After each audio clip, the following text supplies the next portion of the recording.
Freud presented his ideas on dreams to the world in 1899 in one of his most controversial books. He called it simply The Interpretation of Dreams. When Freud published The Interpretation of Dreams, it sold less than 100 copies initially. I mean, it was a book that had initially no resound in the world. Reviews of The Interpretation of Dreams were few and unflattering, and Freud's theories were condemned as repugnant. Freudianism is digging down into the sewage of our moods and appetites, dreams and passions. Dr. Freud lives in the fairyland of dreams among the ogres of perverted sex. His theories lend themselves with terrible ease to the uses of ignorance and quackery.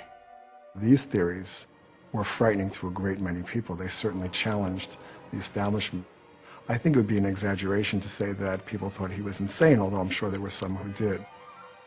Dogged by resistance to change, Freud faced an uphill battle.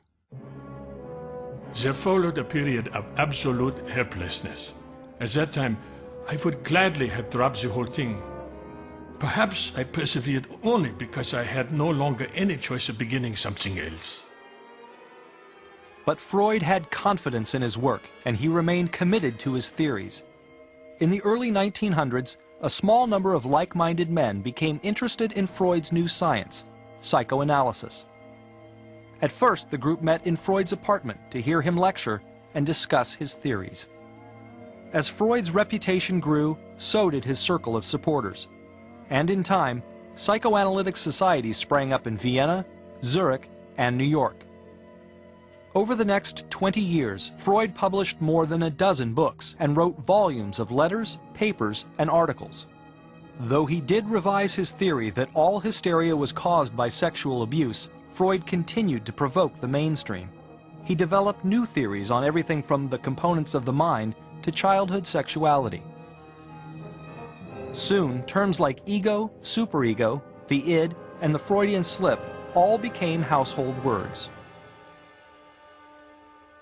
But just as Freud's ideas began to take hold, Freud became ill. In 1923, as a result of a lifelong addiction to cigars, Freud was diagnosed with mouth cancer. He battled the disease for the next 16 years and endured dozens of painful operations in the process. Over time, both his speech and hearing became permanently affected. He had a whole side of his face, his jaw, replaced with a prosthesis. Painful to wear, painful to take out, painful to put back in. Just a horrible illness. In the midst of Freud's battle with cancer, an even greater battle was spreading throughout Europe. In the 1930s, the Nazis began their rise to power, and in 1938, Sigmund Freud looked on with horror as the Germans occupied Austria. The Nazis condemned Freud's psychoanalytic theories as Jewish pornography, and they burned his books. What progress we are making. In the Middle Ages, they would have burnt me. Nowadays, they are content with burning my books. Fearing for his safety, Freud's friends and supporters, both in the United States and England, began urging him to flee Vienna, but Freud was reluctant to leave. This was where he had grown up, this is where he had his education, this was where he had so many attachments. It was really a part of his identity and part of his life.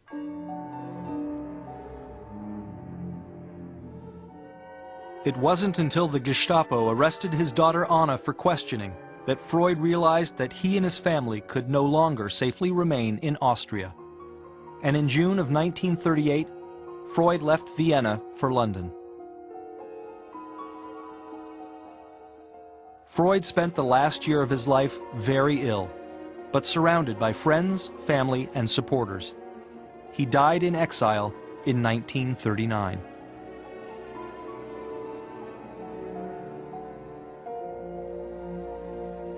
More than 60 years after his death, the pioneering work of Sigmund Freud is being carried on by thousands of psychoanalysts around the world.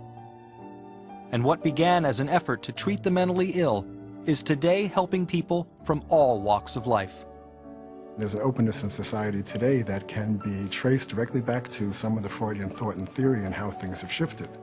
We are a society that talks very freely about our inner feelings, about our conflicts, about sex, sexuality. This is all part of the Freudian revolution.